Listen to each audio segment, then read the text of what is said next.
নবীজি সাল্লাল্লাহু আলাইহি ওয়াসাল্লামের সবচাইতে কাছের বন্ধু ছিলেন আবু বকর রাদিয়াল্লাহু আনহু। ইসলামের একেবারে শুরুর দিকে যখন সবেমাত্র মুহাম্মদ সাল্লাল্লাহু আলাইহি ওয়াসাল্লাম নবুয়ত প্রাপ্ত হয়েছেন, ঠিক সেই কঠিন এবং দুর্যোগময় সময়েই আবু বকর রাদিয়াল্লাহু আনহু নবীজির আনিত দ্বীনের ওপর ঈমান এনেছিলেন। দুজনের মাঝে বন্ধুত্বের বন্ধন এতটাই দৃঢ় ছিল যে যেদিন নবীজি সাল্লাল্লাহু আলাইহি ওয়াসাল্লাম মক্কা থেকে মদিনায় হিজরত করেন, সেদিন আর কাউকে নয়, কেবল আবু বকর রাদিয়াল্লাহু আনহুকেই তিনি সঙ্গী হিসেবে বাছাই করেছিলেন। মক্কার মুশরিকদের প্রতিনিয়ত অত্যাচার নির্যাতনের ভয়াবহতায় যখন জর্জরিত নবীজি সাল্লাল্লাহু আলাইহি ওয়াসাল্লাম, তখন আল্লাহ সুবহানাহু ওয়া তাআলা তাকে নিয়ে গেলেন ৭ আসমানের ওপরে।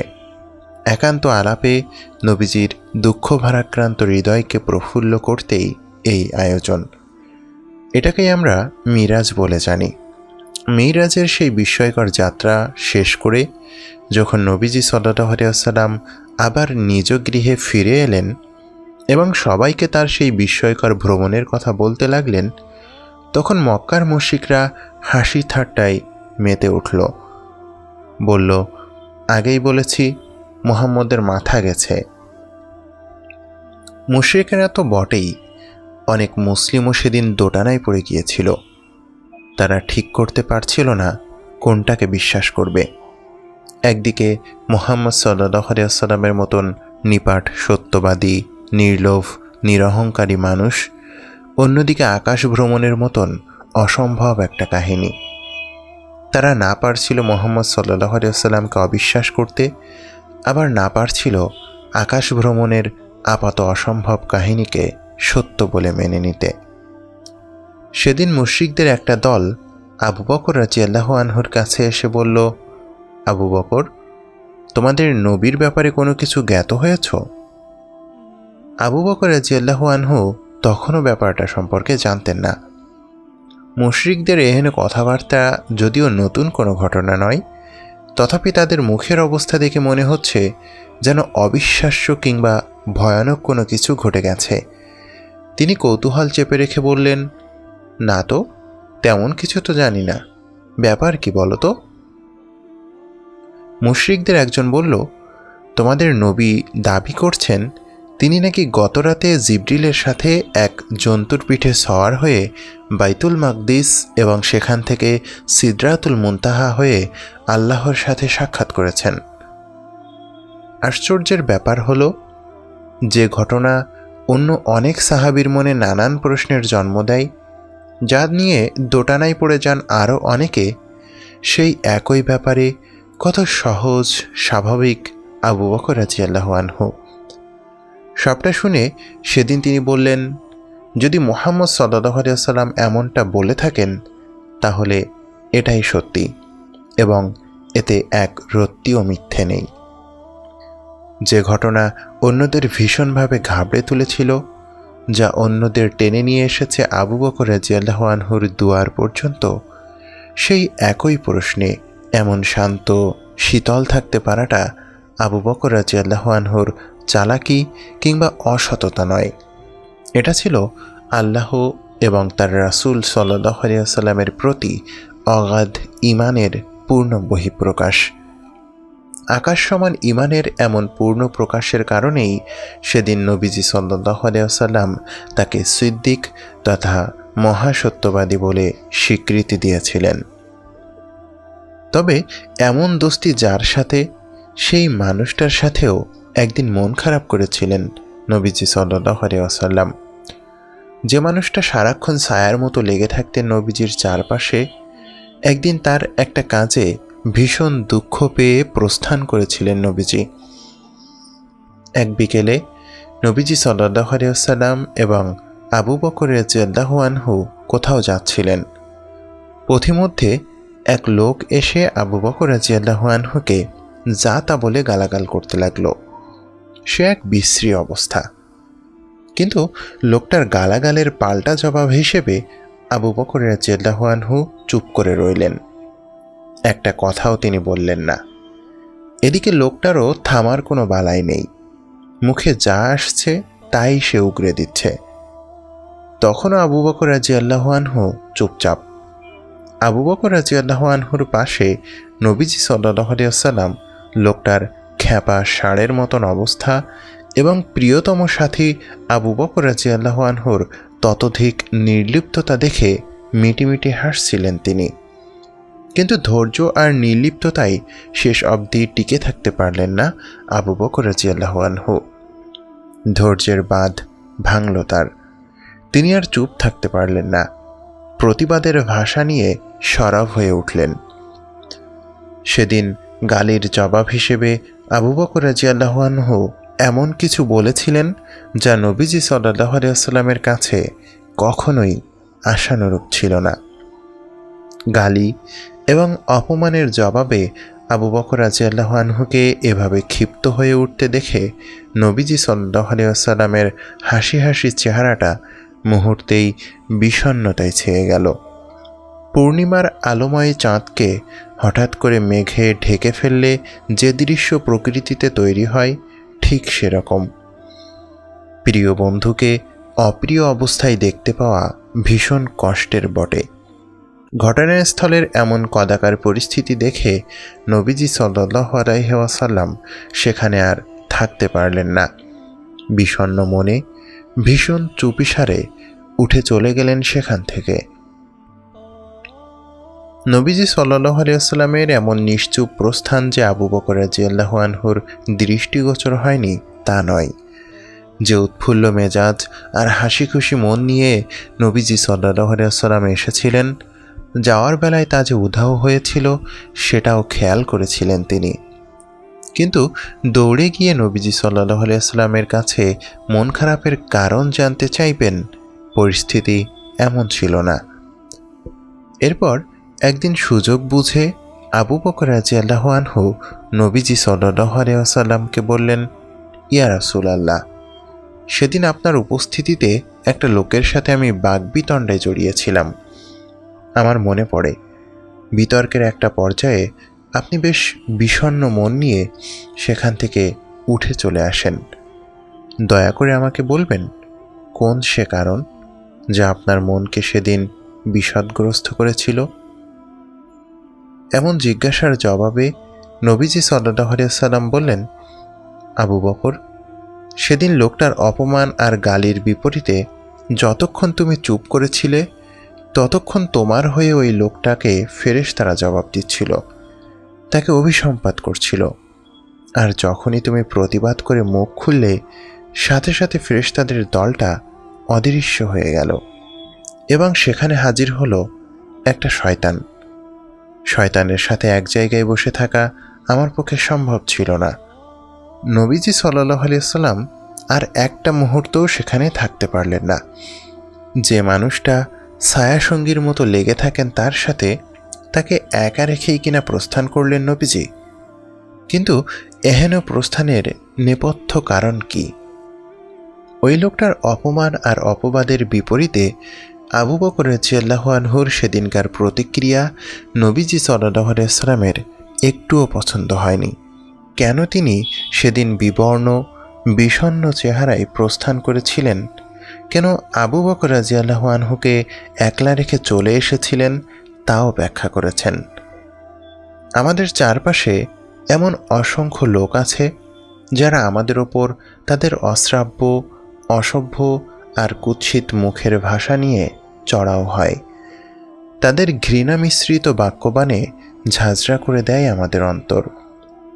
নিঃসন্দেহে এতে আমরা আঘাত পাই, ভীষণ দগ্ধ হই। কিন্তু সকল আঘাতের জবাব প্রতি আঘাত নয়, সকল দহনের প্রতি উত্তর পাল্টা দহন নয়। এমন অবস্থাগুলোতে আমরা কেমন আচরণ করব, কেমন প্রতিক্রিয়া দেখাবো, তা নবীজি সাল্লাল্লাহু আলাইহি ওয়াসাল্লাম আমাদের শিখিয়েছেন। আঘাতের বদলে প্রতি আঘাত নয়, দহনের বদলে পাল্টা দহন নয়। এসবের বিপরীতে অনেক সময় কেবল চুপ করে থাকাই নবীজি সাল্লাল্লাহু আলাইহি ওয়াসাল্লামের অনুসৃত সুন্নাহ। অনেক সময় এটাই অধিকতর কল্যাণের। অনেক সময় প্রতিক্রিয়াবিহীন সবর দারুণ বিদ্রোহী হয়ে ওঠে। কারো কটু কথা কটুবাক্য আর অপমানের জবাবে সবরের চাইতে মোক্ষম জবাব আর কিছুই হতে পারে না। এমন পরিস্থিতিতে যদি হৃদয়ে রক্তক্ষরণ হয়, তাহলে আবু বকর রাদিয়াল্লাহু আনহুকে বলা নবীজি সাল্লাল্লাহু আলাইহি ওয়াসাল্লামের কথাগুলো আরেকবার ভাবুন।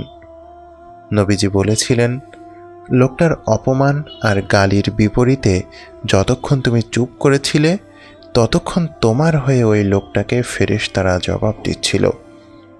কি বিশাল একটা ব্যাপার! সে কি এক সৌভাগ্য! যখন কেউ অন্যায্য অযাচিতভাবে আমাদের ওপর চড়াও হবে, গালাগাল করবে, অপমান অপদস্থ করবে, তিরস্কার করবে, আমরা তখন সর্বোচ্চ চেষ্টা করব চুপ করে থাকার। দরকারে হাসব, গায়ে জ্বালা ধরিয়ে দেয়া হাসি। কারণ আমরা তো জানি আমাদের হয়ে লড়ছে আল্লাহর একদল সম্মানিত বাহিনী। ফেরেশতারা আমার হয়ে লড়াই করছে। দৃশ্যটাই তো চমৎকার। একদিন আবু লাহাবের স্ত্রী উম্মু জামিল, যাকে কুরআনে আল্লাহ সুবহানাহু ওয়া তাআলা সূরা লাহাবে অভিসম্পাত করেছেন, সেই মহিলা অকস্মাৎ কাবা চত্বরে এসে হাজির হল। তখন মসজিদে হারামে কাবার পাশে বসেছিলেন নবীজি সাল্লাল্লাহু আলাইহি ওয়াসাল্লাম ও আবু বকর রাদিয়াল্লাহু আনহু। উম্মু জামিল দূর থেকেই তিরস্কারের সুরে নবীজি সাল্লাল্লাহু আলাইহি ওয়াসাল্লামের নাম বিকৃত করে বলতে লাগল, মুজাম্মামকে আমরা প্রত্যাখ্যান করলাম। মুজাম্মামকে অর্থাৎ নিন্দনীয় ব্যক্তিকে আমরা প্রত্যাখ্যান করলাম। তার আনিত দিনকে পায়ে ঠেলে ছুঁড়ে ফেললাম। তার আহ্বানকে আমরা বুড়ো আঙ্গুল দেখালাম। উম্মু জামিলের গালির বন্যা যেন থামতেই চায় না। তার চোখে মুখে ক্রোধ আর জিঘাংসার দগদগে চিহ্ন স্পষ্ট।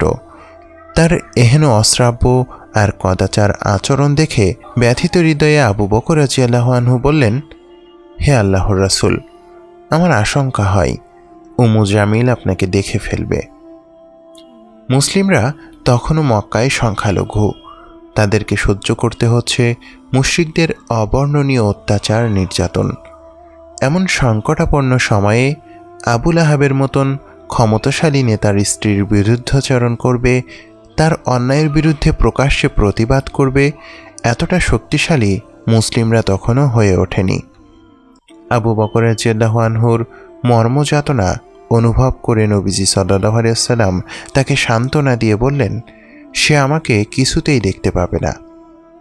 তারপর তিনি কুরআন থেকে একটা আয়াত তিলাওয়াত করলেন, আর যখন আপনি কুরআন পাঠ করেন, তখন আমি আপনার ও পরকালে অবিশ্বাসীদের মাঝে প্রচ্ছন্ন পর্দা ফেলে দিই।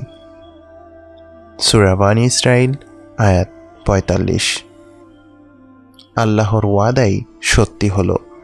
উম্মু জামিল গালির বহর সমেত তাদের অতিক্রম করে গেল ঠিকই, কিন্তু ফেরেশতারা পর্দার আবেষ্টনী দ্বারা নবীজিকে ঘিরে রাখায় সে নবীজি সাল্লাল্লাহু আলাইহি ওয়াসাল্লামকে দেখতে পেল না। সহিহ ইবনে হিব্বান ৬৫১১। সেদিন কাবা চত্বরে এসে উম্মু জামিল নবীজি সাল্লাল্লাহু আলাইহি ওয়াসাল্লামের নাম বিকৃত করে অনেক বাজে কথা বলে গেল। অধ্যাত্মপনার চরম সীমা অতিক্রম করে নবীজি সাল্লাল্লাহু আলাইহি ওয়াসাল্লামকে অপদস্থ করবার ব্যর্থ প্রয়াস চালিয়ে গেল বটে, কিন্তু পুরো ব্যাপারটাই নবীজি সাল্লাল্লাহু আলাইহি ওয়াসাল্লাম ছিলেন একেবারে স্বাভাবিক, প্রাণবন্ত, যেন কোথাও কিচ্ছুটি হয়নি। উম্মু জামিলের একটা কথারও জবাব দেওয়ার প্রয়োজন মনে করেননি নবীজি। উম্মু জামিলের মতো মক্কার অনেক কাফিরই নবীজির নাম বিকৃত করে ঠাট্টা উপহাসে মেতে উঠত। নবীজিকে চটিয়ে দেওয়ার তাদের সে কি প্রাণান্তকর প্রচেষ্টা! কিন্তু দিন শেষে তাদের সমস্ত কূটকৌশল, সমস্ত অপচেষ্টা পর্যবসিত হতো ব্যর্থতায়। তাদের সকল অপবাদ, সকল বিকৃতি দেখে নীরবে হাসতেন নবীজি। তারা তাকে অপবাদে জর্জরিত করত, কিন্তু কোনোদিন তিনি পাল্টা জবাব ছুড়ে দেননি। ভীষণ ক্ষুব্ধ হয়ে তাদের স্তরে নিজেকে কখনোই নামিয়ে আনেননি। কেউ এসে আপনাকে গালাগাল দিয়ে যাচ্ছে, আপনার নামে যা নয় তা বলে যাচ্ছে, আপনার ধর্মবিশ্বাস, আপনার পালিত রীতিনীতিকে অবজ্ঞা করে বেড়াচ্ছে, এমন অবস্থায় আপনার প্রতিক্রিয়া কেমন হবে? আক্রমণকারীকে একেবারেই পাত্তা দেবেন না, কেবল তার গালিবর্ষণ উপভোগ করে যাবেন? স্বভাবতই আপনি এটা করতে পারবেন না। আপনার স্বাভাবিক প্রবৃত্তি এসব ঘটনার বিপরীতে আপনাকে উত্তেজিত করে তুলবেই। কিন্তু নবীজি সাল্লাল্লাহু আলাইহি সাল্লাম ছিলেন ভীষণ ভিন্ন রকম। এমন অবস্থার মুখোমুখি হয়েও তিনি হেসেছেন, চুপ করে থেকেছেন, নিভৃতে পালন করেছেন মৌনব্রত। ক্ষিপ্ত হয়ে ওঠেননি কখনোই, কড়া জবাব নিয়ে দাঁড়াননি কখনো তাদের সামনে। নবীজির এমন মৌনব্রত, এমন নির্বাক প্রতিউত্তর আশ্চর্যান্বিত করে তোলে সাহাবীদের। নবীজির অপমানে যেখানে তারা পর্যন্ত বিব্রত, সেখানে স্বয়ং নবীজি কিনা একেবারে নিরুত্তর। সাহাবীদের এই কৌতূহল নবীজি সাল্লাল্লাহু আলাইহি ওয়াসাল্লামের দৃষ্টিগোচর হয়। তাদের কৌতূহল নিবারণে নবীজি খোলাসা করলেন তার এমন নিরুত্তাপ নিরুত্তর অবস্থার কারণ। সাহাবীদের দিকে তাকিয়ে নবীজি বললেন, তোমরা কি খেয়াল করনি আল্লাহ সুবহানাহু ওয়া তাআলা কিভাবে মক্কার কুরাইশদের অভিশাপ আর গালি থেকে আমাকে রক্ষা করেন? লক্ষ্য করে দেখো, তারা তো মুজাম্মামকে গালি দেয়, মুজাম্মামকে অভিশাপ দেয়, অথচ দেখো আমি তো মুজাম্মাম নই, আমি হলাম মুহাম্মদ, যার অর্থ প্রশংসিত। সহিহুল বুখারী 3533। এই যে ঘটনা, এই ঘটনায় নবীজি সাল্লাল্লাহু আলাইহি ওয়াসাল্লামের প্রতিক্রিয়াটা দেখুন। মজলিসের সকল সাহাবী যেখানে মক্কার কাফিরদের ব্যবহারে বিক্ষুব্ধ, নবীজি সাল্লাল্লাহু আলাইহি ওয়াসাল্লাম সেখানে কত সহজেই ব্যাপারটাকে নিতে পেরেছিলেন। চিন্তা করে দেখুন কত দুর্দান্তভাবে তিনি ব্যাপারটাকে পাল্টে দিয়েছিলেন। তাদের গালিগালাজের বহর থেকেও তিনি সূক্ষ্মভাবে এমন একটা বিষয় খুঁজে বের করে ফেললেন যা পুরো পরিস্থিতিটাকে মুহূর্তে শান্ত আর স্নিগ্ধ করে দিল। নবী চরিত্রের অন্যতম অনুপম দিক হল নবীজি সাল্লাল্লাহু আলাইহি ওয়াসাল্লামের সবর তথা ধৈর্য। যে ঘটনায় অন্যেরা বাকরুদ্ধ, বিক্ষুব্ধ আর বিস্মিত হয়ে পড়ে, সেই একই ঘটনায় নবীজি সাল্লাল্লাহু আলাইহি ওয়াসাল্লাম একেবারে শান্ত, সৌম্য আর স্নিগ্ধ থেকে সবাইকে চমকে দেন। যে জিনিস অন্যদের বেপরোয়া করে তোলে, সেই একই জিনিস নবীজি সাল্লাল্লাহু আলাইহি ওয়াসাল্লাম দেখান ধৈর্যের চরম পরাকাষ্ঠা। আমাদের চারপাশে থাকা অবিশ্বাসী আর উম্মু জামিলের মতো মানুষেরা যখন আমাদের চরিত্রের অন্যায্য ব্যবচ্ছেদে নামবে, যখন আমাদের ব্যাপারে কুৎসা রটানোই হয়ে উঠবে তাদের জীবনের একমাত্র লক্ষ্য ও উদ্দেশ্য, তখন আমাদের প্রতিক্রিয়া কেমন হবে? আমরাও কি তখন হয়ে উঠব বিক্ষুব্ধ, বেপরোয়া, নাকি নবীজি সাল্লাল্লাহু আলাইহি ওয়াসাল্লামের জীবন থেকে রপ্ত করব ধৈর্যের অনুপম পাঠ?